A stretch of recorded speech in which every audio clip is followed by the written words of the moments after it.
बेशर्मी जब धंधा हो और तिहाड़ आवाज, फिर उसके लिए क्या ही बच जाता है। और कहते हैं ना कि जैसा आदमी खुद को समझता है और जैसे उसके ख्याल होते हैं वो उसके काम में झलक ही आता है। और ये बात तिहाड़ चौधरी के लिए बिल्कुल फिट बैठती है।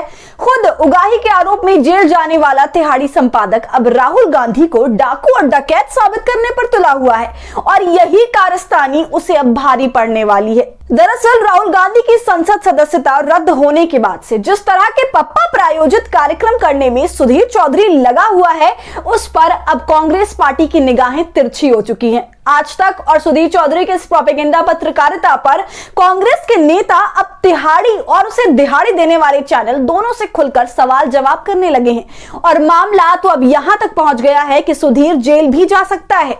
नमस्कार, आदाब, आप देख रहे हैं खबर अड्डा और मैं हूं आपके साथ सुम्बुलीरम। पत्रकारिता का कचूमर निकालकर खुद को पत्रकार कहने वाले तिहाड़ी पत्रकार को बड़ा झटका लगा है। राहुल गांधी के मामले में सुधीर चौधरी ऐसा फंसता दिख रहा है कि अब उसे एक बार तिहाड़ी बनने का सौभाग्य प्राप्त हो सकता है फिर से।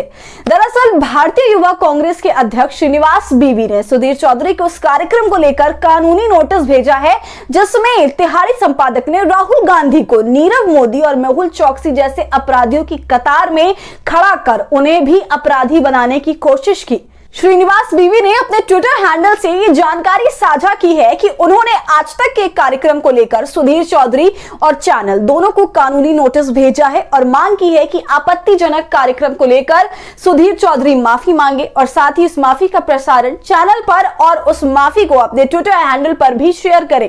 आपको बता दें कि यह पूरा मामला शुरू सुधीर चौधरी के कार्यक्रम के बाद हुआ जिसमें विश्लेषण के नाम पर विष बांटने वाले तिहाड़ी एंकर ने राहुल गांधी के नीरव मोदी और चौकसी को लेकर केंद्र पर आरोपों को छोटा दिखाने के चक्कर में सुधीर चौधरी ने पूरा दिमाग राहुल गांधी को ही अपराधी की तरह दिखाने में लगा दिया। इस कार्यक्रम पर ही अपनी आपत्ति दर्ज करते हुए सुधीर को लीगल नोटिस भेजा जिसकी जानकारी उन्होंने ट्विटर पर भी साझा की और लिखा, प्रिय सुधीर चौधरी जी, आपकी आपत्तिजनक पत्रकारिता और देशपूर्ण समाचार वीडियो के लिए एक ब्लैक एंड व्हाइट कानूनी नोटिस कोर्ट में मिलते हैं। इससे पहले उस न्यूज वीडियो पर अपनी आपत्ति दर्ज कराते हुए श्रीनिवास ने ट्वीट किया था, पत्रकारिता के पेशे को बदनाम करने के चक्कर में पहले भी अच्छा खासा समय तिहाड़ में बिता चुके सुधीर चौधरी जी अपनी इस घटिया पत्रकारिता और हमारे नेताओं की छवि को धूमिल करने वाले मनगढ़ंत आरोपों के खिलाफ कानूनी कार्रवाई के लिए तैयार रहें। और इसी के बाद सुधीर चौधरी और आज तक को कानूनी नोटिस भेजा गया है। इससे पहले कि आप ये पूछें कि क्या इस पर सुधीर चौधरी की प्रतिक्रिया आई है, तो आपको बता दें कि जी हां, बिल्कुल आई है। चौधरी ने भी कांग्रेस नेता के इस कानूनी नोटिस पर अपनी प्रतिक्रिया दी। सुधीर चौधरी ने ट्वीट किया, मैं सच्चाई बोलता हूं, देश की खातिर बोलता हूं और आखिरी दम तक सच के रास्ते पर ही चलूंगा। ये कोई सुधीर की तरफ से इस मुद्दे पर आई पहली प्रतिक्रिया नहीं है। कानूनी नोटिस भेजने से पहले जो ट्वीट श्रीनिवास बीवी की तरफ से किया गया था जिसमें उन्होंने मनगढ़ंत आरोप लगाने की बात कही थी, उस पर भी सुधीर ने ट्वीट करके जवाब दिया था। चौधरी ने लिखा था, मैं भारत की आवाज के लिए लड़ रहा हूं, मैं हर कीमत चुकाने के लिए तैयार हूं। अगर आप इस ट्वीट की भाषा को पहचान पाए हैं तो ये वही बात है जो अपनी सांसदी जाने के बाद राहुल गांधी ने पहली बार ट्वीट के माध्यम से दी थी, जिसमें उन्होंने भी ये कहा था कि मैं भारत की आवाज के लिए लड़ रहा हूं और इसके लिए मैं हर कीमत चुकाने के लिए तैयार हूं।